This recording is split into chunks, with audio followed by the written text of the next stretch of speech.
Lines written in early spring. First question: what does the expression I sat reclined indicate about the poet's state of mind? ഈ ഒരു expression, ഈ ഒരു പ്രസ്താവനയിലൂടെ എന്താണ് poet അർത്ഥമാക്കുന്നത്? I said reclined indicate about the poet state of mind. The expression I sat reclined indicates that the poet was in a resting and comfortable position. ഈ ഒരു പ്രസ്താവനയിലൂടെ അദ്ദേഹം അർത്ഥമാക്കുന്നത് പോയറ്റ് അദ്ദേഹം വളരെ റിലാക്സിങ് ആയിട്ടുള്ള ഒരു അവസ്ഥയിലൂടെ കടന്നു പോവുകയായിരുന്നു എന്നുള്ളതാണ്. Why does the poet feel sad while reclining in the groove? അദ്ദേഹം അവിടെ ഇരിക്കുമ്പോൾ അദ്ദേഹത്തിന് എന്തുകൊണ്ടാണ് ഒരു ദുഃഖം അനുഭവപ്പെട്ടത്?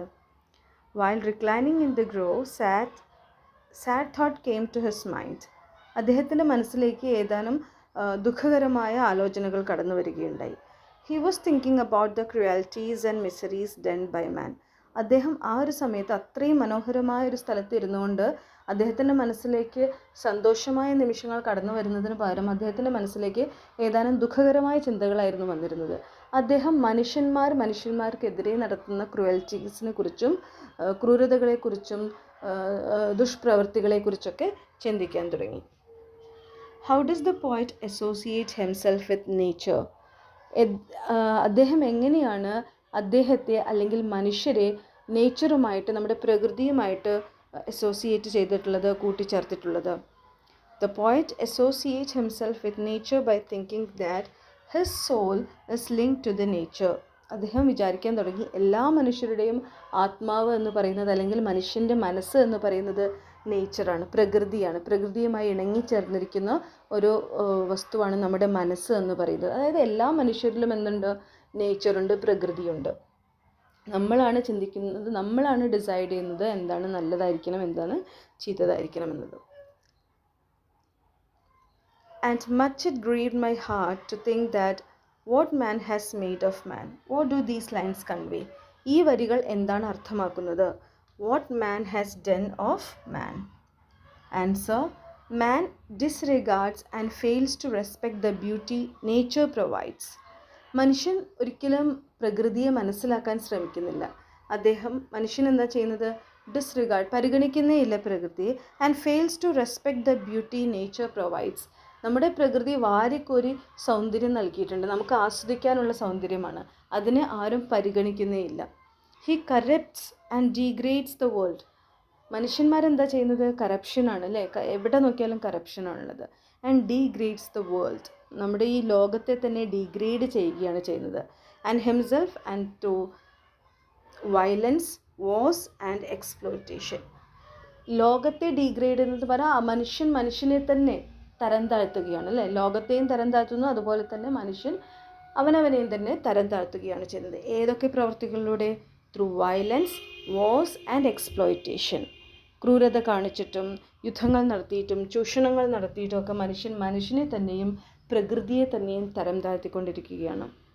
The speaker who does see the importance of nature grieves over the loss of this natural and pure beauty because of what man has done. കവി, the speaker, അദ്ദേഹം എന്താണ് പറയുന്നത്? Who does see the importance of nature. അദ്ദേഹത്തിന് പ്രകൃതിയുടെ importance വളരെ വ്യക്തമായിട്ട് അറിയാം. അദ്ദേഹം കരയുകയാണ്. He grieves over the loss of this natural and pure beauty. ഈ ഒരു മനുഷ്യൻ്റെ മനസ്സിൻ്റെ നന്മയായാലും മനുഷ്യൻ്റെ മനസ്സിൻ്റെ ഭംഗിയായാലും അല്ലെങ്കിൽ പ്രകൃതിയുടെ നന്മ, പ്രകൃതിയുടെ ഭംഗി എന്നീ പറയുന്നതൊക്കെ ഏകദേശം ഒന്ന് തന്നെയാണ്. അപ്പോൾ അതൊക്കെ നശിച്ചുകൊണ്ടിരിക്കുകയാണ്. ഇന്ന് മനുഷ്യൻ്റെ ഒരു പ്രവൃത്തി കൊണ്ട് അതെല്ലാം നശിച്ചുകൊണ്ടിരിക്കുകയാണ്. Because of what man has done. മനുഷ്യൻ്റെ പ്രവൃത്തികളുടെ ഫലമായിട്ട് ഈ പ്രകൃതിയുടെ ഭംഗിയും പ്രകൃതിയുടെ നന്മയും അതുപോലെ തന്നെ നമ്മുടെ മനുഷ്യന്മാരുടെ നന്മയും മനുഷ്യ മനസ്സിൻ്റെ ഭംഗിയൊക്കെ ഡീഗ്രേഡ് ചെയ്യുന്ന അല്ലെങ്കിൽ നശിച്ചുകൊണ്ടേയിരിക്കുകയാണ്. What makes the poet think that every flower enjoys its existence? അദ്ദേഹത്തിന് എന്തുകൊണ്ടാണ് ഇത് തോന്നാനുള്ളൊരു കാരണം? അദ്ദേഹം ചുറ്റും നോക്കുമ്പോൾ ഒരുപാട് പൂക്കൾ അങ്ങനെ പൂത്തുലഞ്ഞ് നിൽക്കുകയാണ്. അപ്പം every flower enjoys it's existence. എല്ലാ ഫ്ലവറുകളും, എല്ലാ പൂക്കളും അതിൻ്റെ നിലനിൽപ്പ് എൻജോയ് ചെയ്യുന്നുണ്ട് അല്ലെങ്കിൽ ആസ്വദിക്കുന്നുണ്ടെന്ന് തോന്നാൻ കാരണമായത് എന്തുകൊണ്ടാണ്? Though the flower has a very small time period on this earth, it smiles and spreads happiness among others. നമ്മൾ പൂക്കളെ കണ്ട് പഠിക്കാനാണ് അദ്ദേഹം പറയുന്നത്. പൂക്കൾക്കറിയാം, അല്ലെങ്കിൽ ഒരു ചെടിയുടെ പൂവിടുന്ന ഒരു ചെടിയുടെ കാലമെന്ന് പറയുന്നത് വളരെ കുറച്ചായിരിക്കാം. മനുഷ്യനെ അപേക്ഷിച്ച് നോക്കുമ്പോൾ അവരുടെ ഭൂമിയിൽ ഉണ്ടാകുന്ന ഒരു കാലമെന്ന് പറയുന്നത് വളരെ കുറച്ചായിരിക്കാം. പക്ഷേ ഇതൊക്കെ തന്നെയായിരുന്നാലും ഇറ്റ് സ്മൈൽസ്, അത് എപ്പോഴും ചിരിച്ചുകൊണ്ടിരിക്കുകയാണ്. And spreads happiness among others, അതിൻ്റെ ചിരി കാണുന്നവർക്ക് സന്തോഷമാണ് വരുന്നത്. അപ്പോൾ അത് ചിരിച്ചുകൊണ്ടേയിരിക്കുന്നു, ചുറ്റുമുള്ള ആളുകൾക്ക് ഹാപ്പിനെസ് സ്പ്രെഡ് ചെയ്ത് കൊടുക്കുകയാണ് ചെയ്യുന്നത്. അതായത് നമ്മൾ പൂക്കളെയും ഇതൊക്കെ കാണുമ്പോൾ നമ്മുടെ മനസ്സിൽ സന്തോഷം നിറയുന്നു. അതായത് മറ്റുള്ളവരുടെ സന്തോഷത്തിനായിട്ട് അത് ചിരിച്ചുകൊണ്ടിരിക്കുകയാണ്. അതിനറിയാം അതിൻ്റെ കാലം, അല്ലെങ്കിൽ അതിന് ഈ ഭൂമിയിലുള്ളൊരു കാലം എന്ന് പറയുന്നത് വളരെ എണ്ണപ്പെട്ട സമയമാണ്. Still it is happy and it spreads happiness among others. Next, what is nature's holy plan? നേച്ചറിൻ്റെ അല്ലെങ്കിൽ പ്രകൃതിയുടെ പരിശുദ്ധമായ പ്ലാൻ എന്താണ്? How does man work against it? പക്ഷെ മനുഷ്യൻ എങ്ങനെയാണ് അതിന് എതിരായിട്ട് പ്രവർത്തിക്കുന്നത്? Nature's holy plan is to make everybody happy. പ്രകൃതി വിചാരിക്കുന്നത് എൻ്റെ പ്രകൃതിയിലുള്ള എൻ്റെ കൂടെ ജീവിക്കുന്ന എല്ലാവരെയും സന്തോഷിപ്പിക്കണമെന്നാണ്. Man disregards and fails to respect the beauty of nature provides. അല്ലെങ്കിൽ പക്ഷെ എന്താ ചെയ്യുന്നത്?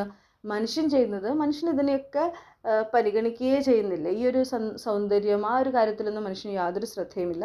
മനുഷ്യൻ അതൊക്കെ ഡിസ്റിഗാർഡ് ചെയ്തിട്ട് നമ്മുടെ പ്രകൃതിയെ തന്നെ റെസ്പെക്റ്റ് ചെയ്യാൻ, ബഹുമാനിക്കാൻ, അതിൻ്റെ ഭംഗി ആസ്വദിക്കാനോ അതിൻ്റെ ഭംഗിയെ റെസ്പെക്റ്റ് ചെയ്യാനോ അതിൻ്റെ നന്മയെ പരിഗണിക്കാനൊന്നും മനുഷ്യൻ സമയം കണ്ടെത്തുന്നില്ല. He corrupts and degrades the world. മനുഷ്യന് ഏറ്റവും ഇഷ്ടം കറപ്ഷൻ ചെയ്യാനാണ്, അല്ലേ? കറപ്ഷൻ ചെയ്യുക, നമ്മുടെ ഈ വേൾഡിനെ തന്നെ തരം താഴ്ത്തുക, അവരുടെ പ്രവൃത്തിയിലൂടെ മനുഷ്യനെ സ്വയം തരം താഴ്ത്തുക, ഇതിലൊക്കെയാണ് മനുഷ്യൻ ഏർപ്പെടുന്നത്. He corrupts and disgrades the world and himself through violence, wars and exploitation. മറ്റുള്ളവരെ ചൂഷണം ചെയ്തിട്ടും യുദ്ധം ചെയ്തിട്ടും ക്രൂരത കാണിച്ചിട്ടൊക്കെ അവൻ സ്വയം തരം താഴ്ത്തുകയും ഈ ലോകത്തെ തന്നെ തരം താഴ്ത്തിക്കൊണ്ടിരിക്കുകയാണ് ചെയ്യുന്നത്.